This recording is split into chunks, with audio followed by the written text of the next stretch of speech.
Kushaiguda police station పరిధిలో జరిగిన ఇంటి దోపిడీ కేసులో పోలీసులు 24 గంటల్లో ఛేదించారు. కుషాయిగూడకు చెందిన కొంతం వెంకటరెడ్డి అనే పాత నేరస్తుని అరెస్ట్ చేసినట్లు రాచకొండ సిపి సుధీర్ బాబు తెలిపారు.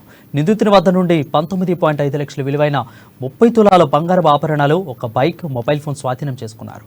నిందితుడు 2 అలవాట్లకు బానిసై, చెడు అలవాట్లకు బానిసై గతంలో 2021లో సుమారు 27 ఇళ్లలో చోరీలకు పాల్పడి 2 సంవత్సరాలు జైలు శిక్ష అనిపించినట్లు, జైలు నుండి వచ్చిన తర్వాత కూడా విలాసవంతమైన జీవితం కోసం మద్యం సేవించి నూతనంగా నిర్మించిన ఇళ్లను, ఒంటరిగా ఉన్న ఇళ్లను టార్గెట్ చేసుకుని రెక్కీ చేసి చోరీలకు పాల్పడుతున్నట్లు రాచకొండ సిపి సుధీర్ బాబు తెలిపారు.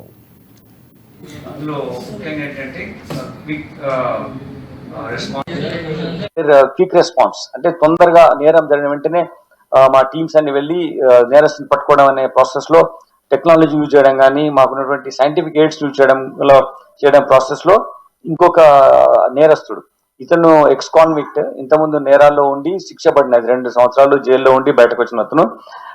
ఇతను సైబరాబాద్, హైదరాబాద్, రాచకొండలో అఫెన్సెస్ చేశాడు. దీంట్లో ఇతను చేసినట్టు 30 తులాల గోల్డ్, ఇంటాక్ట్ గోల్డ్ ఆర్నమెంట్స్ మనము సీజ్ చేయడం జరిగింది. ఇంట్లోనే నిన్న 24 గంటల లోపలనే ఈ కేసు డిటెక్ట్ చేయడం జరిగింది. క్విక్ రెస్పాన్స్ కోసము ఇతను మనం చేసినటువంటి ఎఫర్ట్స్ లో ఇతను అరెస్ట్ కావడం జరిగింది. ఇతను సాయి కుమార్ రెడ్డి అని. ఇతని అక్కడ ఉన్నటువంటి సైంటిఫిక్ ఎవిడెన్స్ కూడా మేము సీజ్ చేసాం, కలెక్ట్ చేసాం. సో ఇందులో డెఫినెట్ కన్విక్షన్ కోవడానికి కోసం మేము ఎఫర్ట్స్ పెడుతున్నాం. This is second area where quick response మూలంగా విత్ ఇన్